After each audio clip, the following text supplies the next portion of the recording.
Hello and welcome to another Smaulgld live stream. It is August 10th, 2019, and it is Saturday evening, so it is Saturday Night Silver with Smaulgld.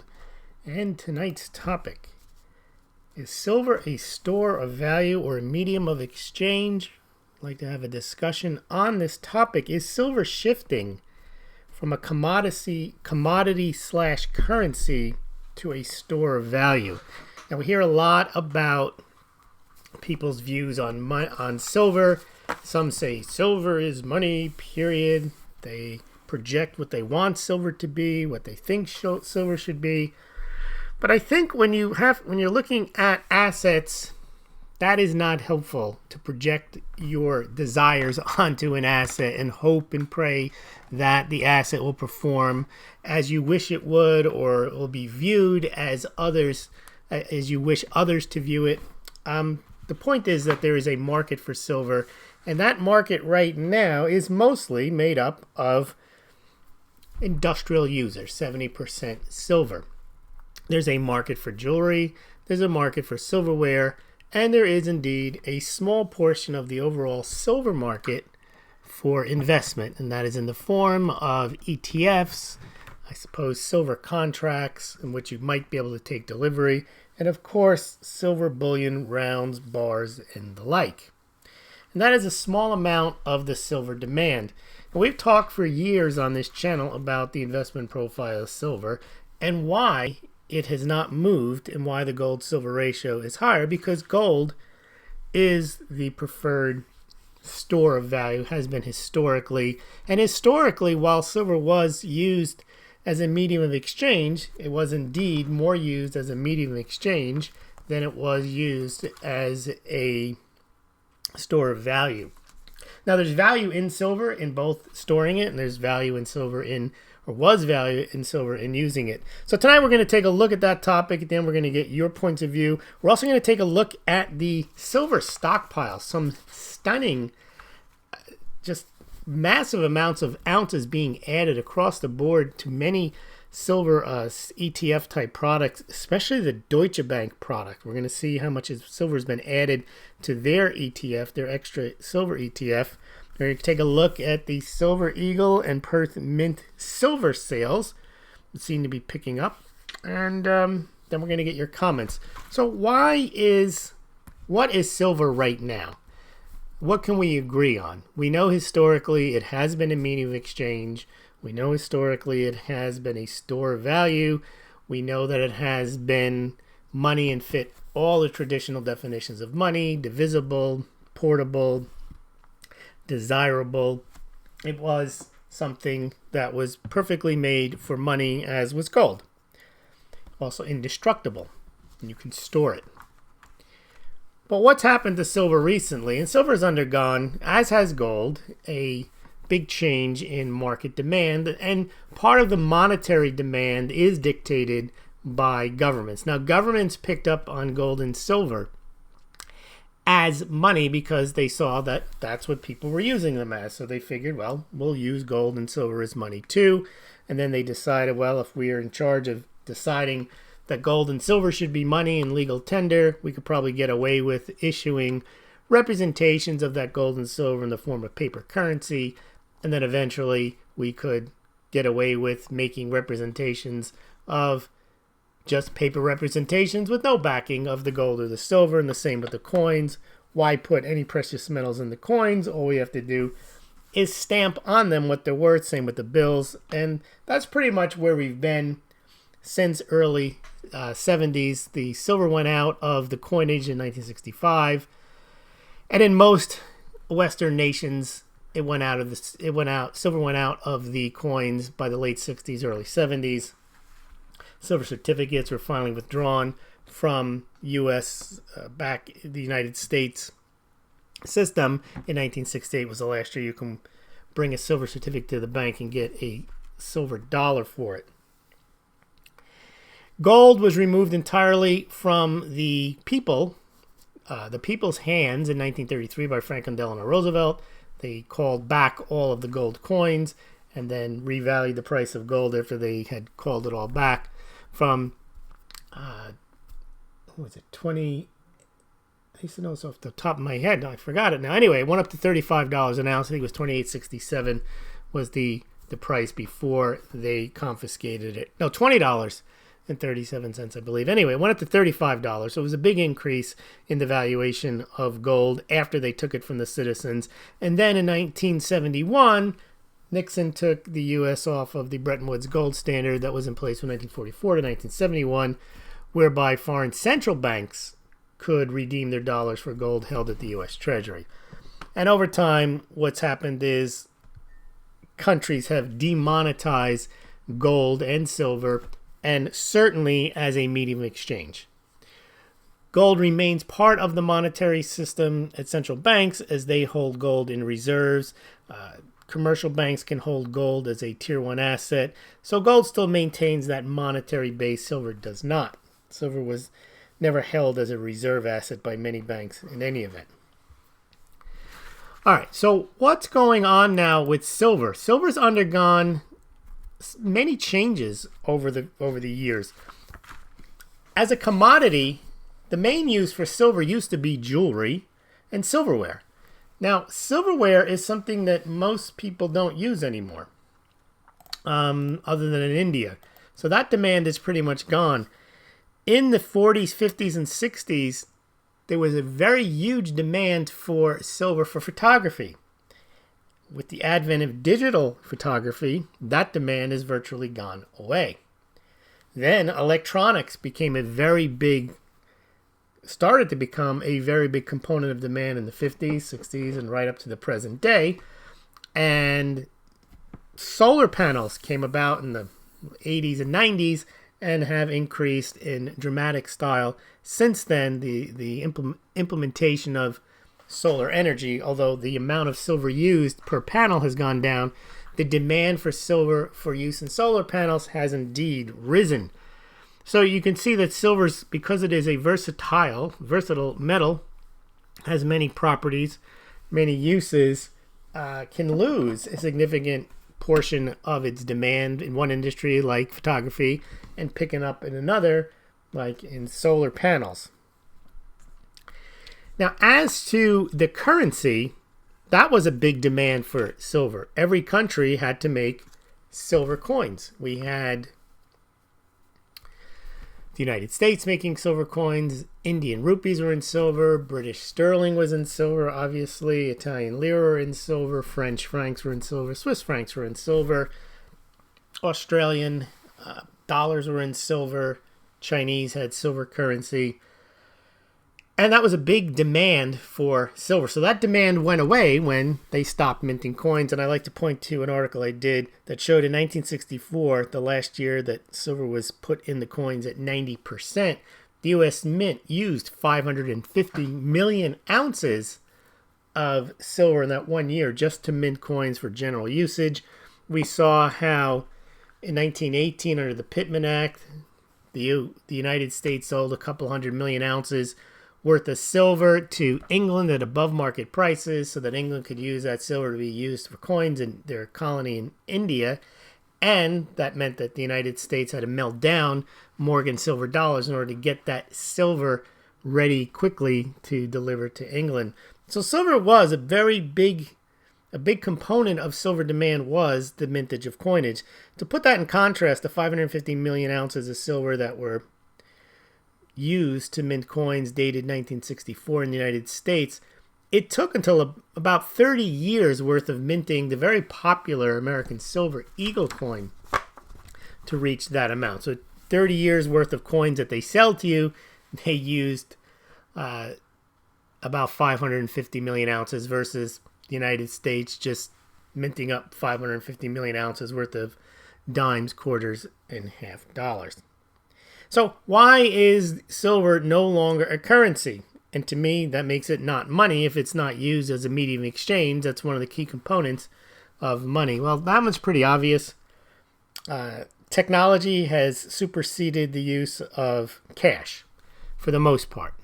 Putting aside even the diabolical views of a cashless society and wanting to control and track and trace and tax every transaction, even without that intention, convenience of digital currencies, checks, paper money is more convenient than lugging around a bunch of coins.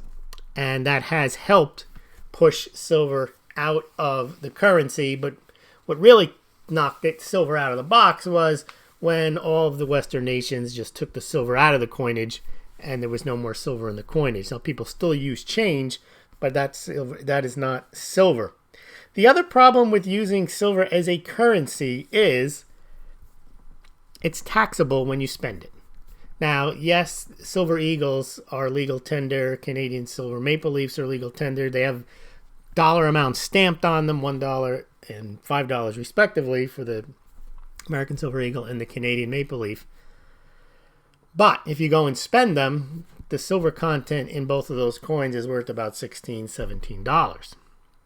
And if you do spend them, you have to pay capital gains on them.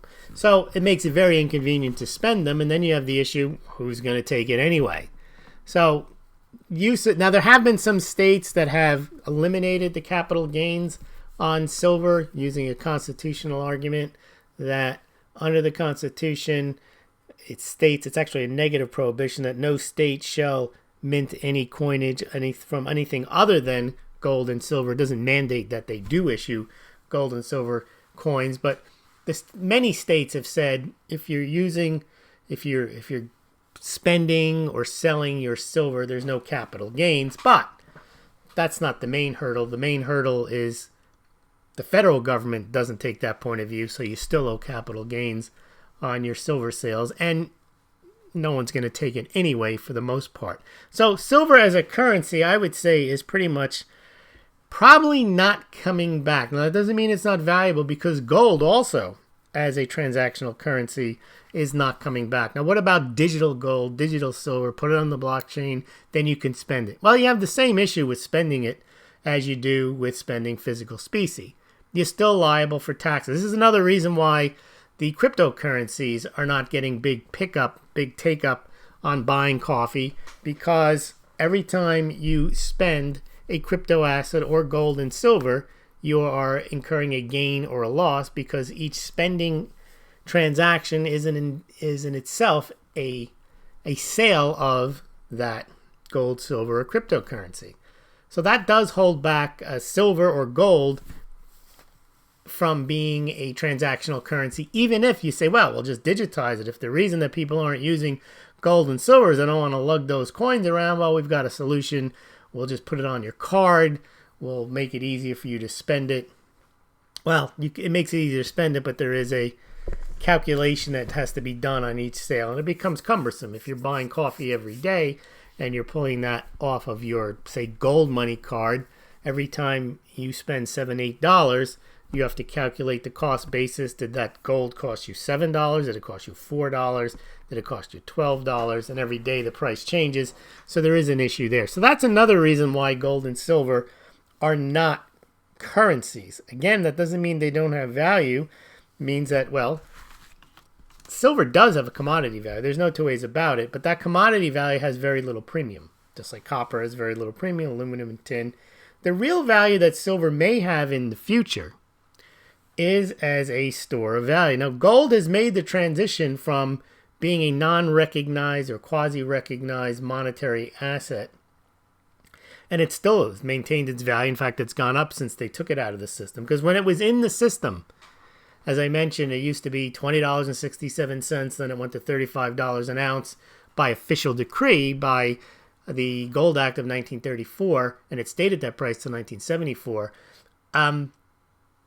The gold price has gone up since they've stopped controlling the price. They still control the price, but it's not the same way as officially controlling it when the price of gold was pegged to $35 an hour, $35 an ounce by law. That's what you should be getting, $35 an hour, not this minimum wage of $12 an hour. Yeah, so $35 a ounce was the price, and when they got rid of that artificial, non-market driven price, a cut off, there you go. See, this is another reason I don't like using YouTube. In the middle of a point, you start talking Bernie Sanders, and boom, off you go. All right, so what I was saying, but I have figured out how to get back on very quickly. We'll see if I get cut off again. So the price of gold at $35 an ounce was artificial, and when they got rid of that artificial restriction, the price of gold rose. Silver, not so much. However, I do believe, and this is where the point of the discussion is at the end of the show, is silver, or does silver have the potential to become, even if it's not used as a medium of exchange in the future, a store of value? Now, the reason I say it hasn't been, and because gold has taken that mantle. As you can see, the silver price over 10 years has gone nowhere. And remember, the unsustainable gold-silver ratio has done nothing but go straight higher. My rationale for that was gold is going higher on a monetary component, of which most of gold's demand comes from, either from direct gold investment from individuals, institutions, and central banks, or that's 40% of gold demand, and about 45% is jewelry. A good portion of that is investment demand. And there's about an 8 to 10% industrial demand for gold. So the bulk of gold's demand is store of value. And over time, you can see the price over the last 10 years of the value of gold versus silver has risen. And it makes sense because gold is historically a better store of value. It's the main reason people have gold. Whereas the main reason people buy silver is to put in solar panels, put in electronics, yoga pants, and the like. Now, that doesn't mean, this is my point that we can discuss, that silver could become a secondary, and has become, as you can see in 2011, a secondary go-to metal store of value. But every time silver has tried to assert itself as a store of value, it spikes and then it dives. And it hasn't been able to hold on to it. I don't know if people just switch out and put their money into something else, put their money into gold. But silver does have that, has had that characteristic over time, that it spikes and then it dives. And the question is whether silver can even sustain another spike. And if it does, will it then again dive? Or will it eventually perhaps take its place as a stable store of value? Because so far it hasn't been a stable store of value. It's over the last 10 years has basically gone straight down, while gold has went down for a few years, flatlined for a while, and then it's pretty much taken off. Silver has not done that yet, and maybe never will. All right, let's move on from that, and let's take a look now at our silver stockpiles, which are, and the reason I'm having this discussion is they really, the amount of silver that's being stockpiled is enormous now. So let's take a look at the silver stockpiles. First, let's look at let's look at the ETFs. So here is the silver ETFs, including SLV. It's very hard to see, but in less than 5-6 weeks, we've gone from about 580 million ounces stuffed in these different ETFs to about 640 million ounces. That's a very, very big increase. And I'll show you another chart from Nick Laird. This is a more rudimentary generic chart, but it shows when you add in things like gold money and bullion vault and Perth Mint, and also add in the COMEX vaults into the amount of silver held, stockpiled, you're over 1 billion ounces, 1.114 billion ounces. And you can see just the far right of the chart on the left, the big increase from about 1 billion to 1.114 billion in a very, very short period of time. And that's coincided with some price move, but not a big price move. I mean, you got straight up there on the price.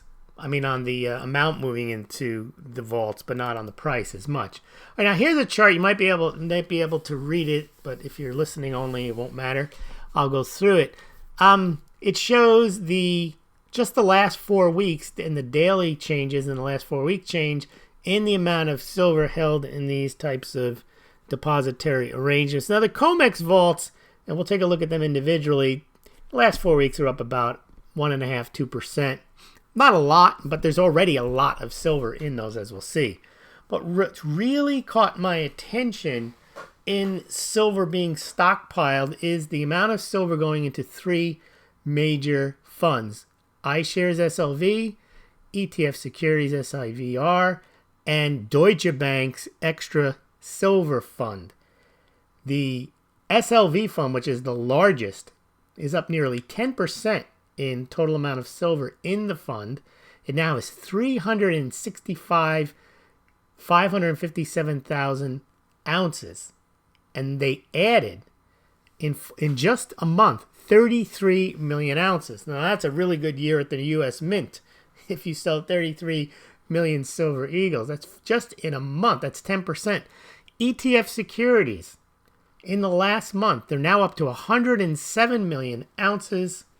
And they added 14.8 million ounces in the last 4 weeks. That's up 16%. That's a huge inflow. But the big winner, Deutsche Bank, their fund, the Extra Silver Fund, now has 35 million ounces. Granted, it was started from a lower amount, but it added 8.2 million ounces in the last 4 weeks. That is a 30% gain in the amount of silver that has fallen into the Deutsche Bank fund. Here is their X-Trackers Silver Fund page. Overview: for hundreds of years, this is what Deutsche Bank says about silver to get people to invest in their ETF. The new silver standard made by X-Trackers. For hundreds of years, silver has been used widely as a precious metal. However, the role of silver changed significantly during the last century. That's kind of what I was saying. Nowadays, silver plays an important role in the electronics industry. They don't really tell you much there, but and then they tell you the major producers. But in any event, you can see lots of silver. Now, this to me is either or both speculative play in silver. Lots of money moving into. Now, the money's moving into these funds, into the depositories over at COMEX. It's very liquid, so it's not like it's moving in and it's going to sit there and stay there, but it still represents a flow of silver into a stockpile type arrangement where the people don't own it, don't hold it, but can sell it at a moment's notice. And you can see the depository silver at the COMEX, which is traded, this is what they use to settle the contracts, pretty much going straight up, with obviously JP Morgan's vault having the most with 153 million, the Brinks vault about 50 million, coins and things about 40 million ounces. Lots of silver in those COMEX vaults. That's the breakdown. All these charts on Smaulgld.com later tonight. You can check them out. If you're listening and you can't see, or you just want to go check the charts out better, go to Smaulgld.com. Below this BitChute and YouTube, there will be a link directly. I was putting just Smaulgld.com, but if you're listening a couple of days later, you might not be able to find the article. So I'll always put the link to the topic. This one I think will be called Silver as a Store of Value or Medium Exchange. All right, here you can see the COMEX Depository Warehouse silver stocks. They're up to 311 million ounces. It's a lot of silver, and you can see it's gone up mostly on the backs of Brinks, JP Morgan, and coins and things, but HSBC also adds silver to its stockpile. So lots of silver being added. Also, another trend, lots of silver being delivered. There are people who do, quote, stand for delivery on their contracts. Last year, 5.8 million ounces were delivered on COMEX. So the idea that COMEX is just, quote, a paper market it's true and it's not true. There's silver there if they want it. They should have some confidence that if they have contracts and they want them to cash them in, that they can do it. I think there's 3.5 to 1 ratio, which is not ideal, but it's better than what's in your bank. I doubt that your local bank branch is anywhere near 3-to-1 in cash on hand compared to the amount of deposits that they have in that bank. So the fact that they have 300, I think there's like 300, what did we just say, over 311 million ounces of silver in the COMEX vaults, and the open interest, the contracts outstanding are about 1 billion. So it's like a 3-to-1 ratio. All right, let's see what else we have for COMEX. Yeah, let's look at the open interest on COMEX, and we're going to take a look at the Silver Eagles and Perthman sales. Not a lot different than last week. If you were listening last week, we do see the open interest creep up a bit. It's near pretty much all-time highs there, or recent highs. And that's the green at the bottom of the chart. And, of course, the typical situation with the commercials being net long and the non-commercials being long. I mean, the commercials being short and the non-commercials being long. That's a typical pattern. It's switched. You could see every now and then. It's historic when a net number of commercials actually go long. But they only go long after they've been short for so long. If that makes sense. All right, there's your chart. You can take a look at that on Smaulgld.com, or you can stop the video and you can look at it. All right, before we get into our discussion, what you guys think, let's look at Silver Eagle sales. I also have a special chart on U.S. silver minted in mines versus how many Silver Eagles minted. And it used to be, well, let's look at that first. It used to be that the U.S. would mine, they still mine, about 30 to 40 million ounces of silver a year. It's a pretty decent amount of silver a year. It's not the best in the world. I mean, Mexico may do 150, 170, 180 million. But the U.S. has some decent silver mines, not like they used to have back in Nevada during the time of the Pittman Act when they had the big silver hoards, the there was the Mother Lode, the Lode Star, whatever it was. They found this massive amount of silver in Nevada. Most of that's been depleted, but there's still a lot of silver mines in the U.S. Anyway, 30 to 40 million ounces of silver mined every year, and it got to a point in between 2012 and 2015-16 where they actually needed more silver than they mined to mint American Silver Eagles. Recently, with the drop in American Silver Eagles, you can see there's a gap between the red line and the blue line. The blue line represents the amount of silver mined each year, and the red line represents the amount of American Silver Eagles minted each year. And there's now a gap. So there's enough silver coming out of the U.S. mints, U.S. mines, to satisfy the U.S. mint. All right, let's see what else we got. Now let's just take a quick look at silver sales. They are picking up. They're not dramatically up the way the ETF stockpiles are up, but here is a chart, American Silver Eagle sales by month, 2016, 2019, and I got the numbers here. They're not all on the chart. 2016 was, the first 6 months of 2016 were actually a record year. Even though 2015 was a record year of 47 million sold Silver Eagles, the pace of the first 6 months of 2016 was even faster than 2015, but they only ended up selling 37.7 million that year because that's when the silver demand for American Silver Eagles started to plummet. And you can see on the chart 2017, 2018, 2019. It looks like this year that's the green, 2019 is trending better than last year. So through July, the U.S. Mint has sold 11.2 million American Silver Eagles. Through July last year, 7.7 million. Last year, they finished at 15.7 million in sales. At this pace, and it's hard to actually keep on this pace of over a million or plus a month, the U.S. Mint would sell 19.3 million American Silver Eagles. Not bad. I mean, it's moving up, but it's not moving up at a dramatic pace. Perth Mint, same thing. We had a very big month in July. Almost 1 million ounces sold, which is very good for the Perth Mint. Let's take a look. And again, this year better than last year for the Perth Mint. Through July, 5.2 million ounces of silver sold. You can see they're about half the size of the U.S. Mint in silver sales. Only 4.7 million sold in 2018 through the first 6 months, 7 months.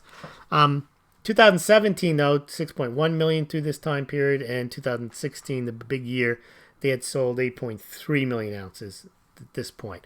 But you can see, look at the increase between June and July at the Perth Mint in 2019. A very big increase. In fact, July, what I have on the chart, the number there is the biggest amount sold in that year in any given month. So in January in 2018, that was the biggest month for silver sales at the Perth Mint. March of 2016 was the biggest month for silver sales at the Perth Mint with 1.7 million. June of 2017 was the biggest month with 1.215 million.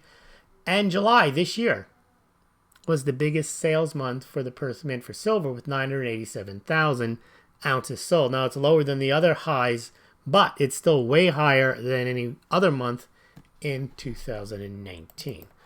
All right, that's what I got for you tonight. If you've enjoyed this, please consider becoming a Smaulgld patron. I do love the Smaulgld patrons. I'll put all the information up there.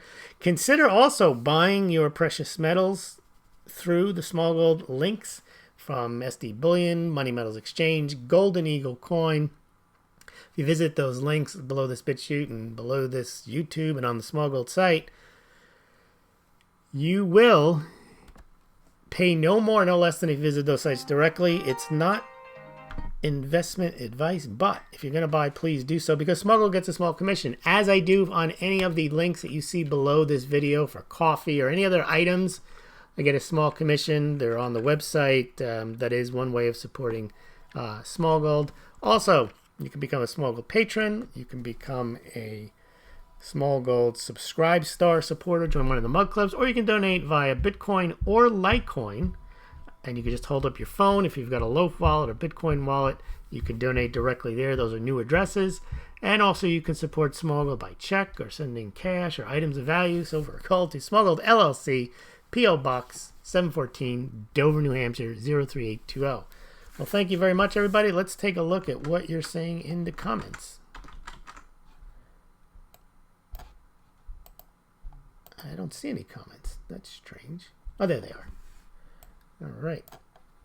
Let's see what we got tonight. Phil McCain is here. Hello, Pablo Pena is here. Yeah, first time in a while. I'm not going to do this very often. As you know, my point of view on YouTube. I'm trying to wean myself off of it.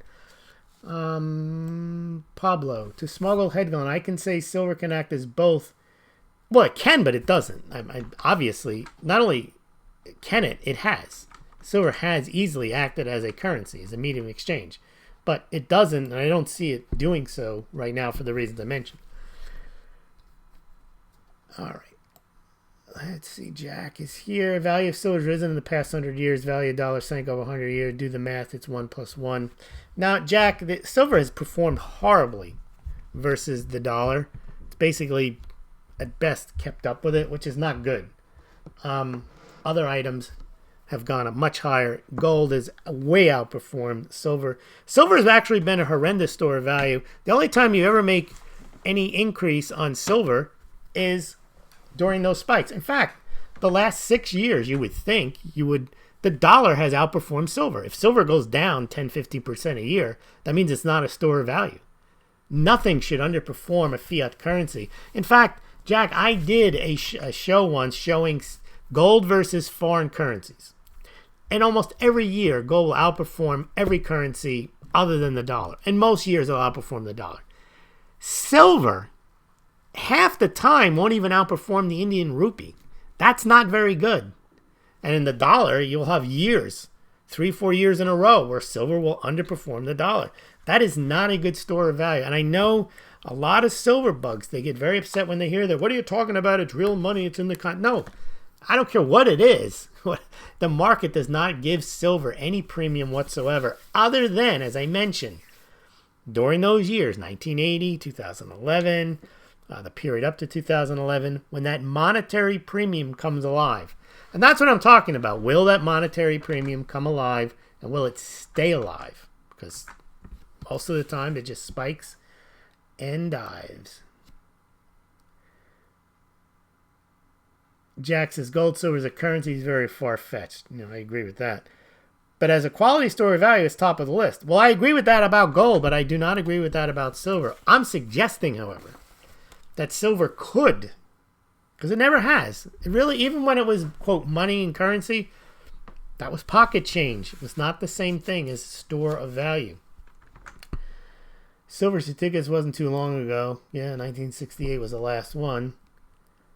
Hello, all. See, Jack, you're saying you can hold cash and watch it disintegrate slowly, or hold silver, have it rise over time. That hasn't been the case the last 20 years, the last 10 years, the last 5 years. It's the silver that's disintegrated. Yeah, and I agree, it's not get rich quick, but actually silver is get rich quick. Silver goes through periods of time, but that's all it's good for, is getting rich quick when it spikes. Maybe I don't have the charts right at the ready. If you look at the price of silver, it'll stagnate for 10 years. Well, you'd have been better off buying anything but silver. And then, boom, in 2 months, 3 months, 4 months, 5 months, a year, it'll double or triple or quadruple. That's a get-rich-quick scheme. And then it'll just fall as quickly as it went up. People have this, you got to look at the charts. People have this mentality that somehow silver is a store of value. That's the point of tonight's discussion. It hasn't been. It really hasn't. Statistically, just look at the numbers. It has not been a store of value. Much better off putting, in many cases, holding dollars. All right. Let's see. Quinn, Jack. What else? Durgesh Patel. I converted silver to gold when the ratio at 92. Now I'm again all in gold.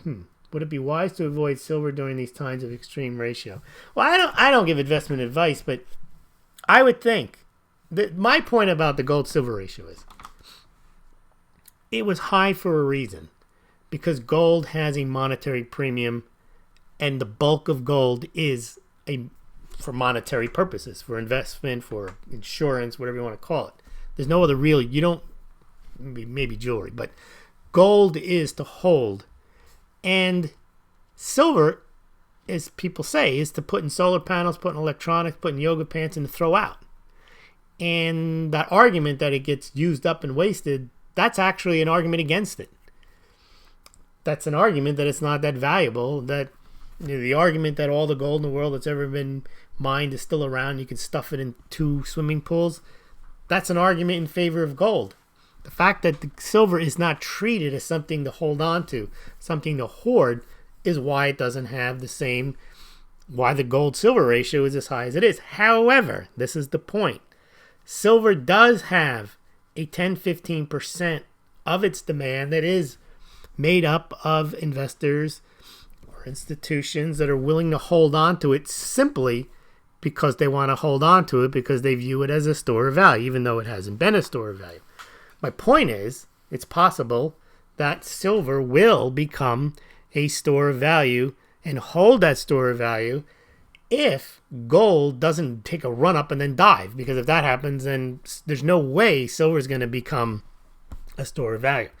My view is that silver is not baby gold, not a cheap gold, but will be viewed as a precious metal store of value when gold becomes too expensive and becomes so entrenched that that's what you have to have. See, even gold the last 40 years has not really, well, it kind of has. I mean, it once it went up from $200 to $800, it's held above that. I mean, it went up to $1,900, went back down, but it never went below $1,100. I think it might have gone to $1,070. Silver has not held the gains that it made in 2011. And what I'm suggesting is if gold can hold its gains and go past $2,000 and stay above $2,000 for a couple of years, then I think silver could become much more solidified and you might see more investment dollars staying in silver instead of having this spike and dive. That's just my theory based on what I've seen in the past. It could happen again. I mean, the history could repeat. It could spike and dive again. It can never spike again. Or it could spike and hold its value. Those are the 3 options. All right. Well, Eli, you're going to have to go back and listen. I'll have this will be on YouTube for till tomorrow afternoon probably, but it'll always be on BitChute and it'll always be on Smaulgld.com. So if you missed this episode, you can always go over to Smaulgld.com or over to BitChute. I want to thank everyone for joining me tonight, and tomorrow maybe we do Solid Gold Sunday if you'd like that.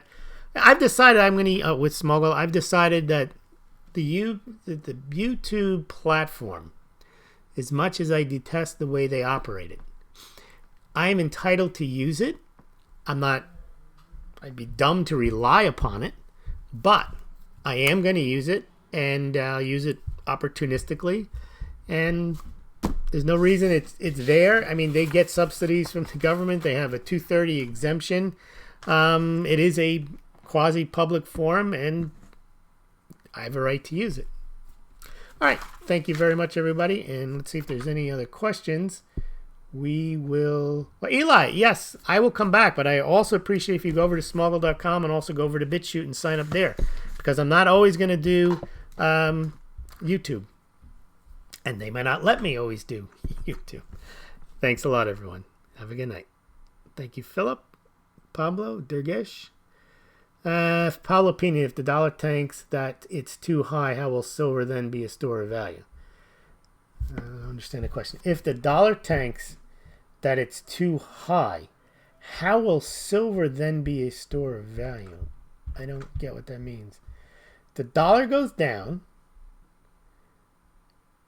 Generally, when the dollar goes down, other items of value go up. I mean, that's just the inverse relationship. As your currency becomes worth less, the items that you buy become worth more, and that would just include silver. So I don't know, maybe you can rephrase your question. Thank you, dear guests. Just wish you a trouble-free week ahead. To everyone as well, Pablo, if you want to rephrase the question in the next half a minute, please do so. If not, send me an email and I will try to respond there. Dollar tanks, will silver be a store of value? Probably. I mean, if you have a currency crisis, anything becomes a store of value. Your mattress is a store of value as much as the whatever you put under it. Phil McCain says, Bernie, what about Bernie? The 1% of this country got all the mattresses and they're eating all the food. All right, everyone. Have a good night.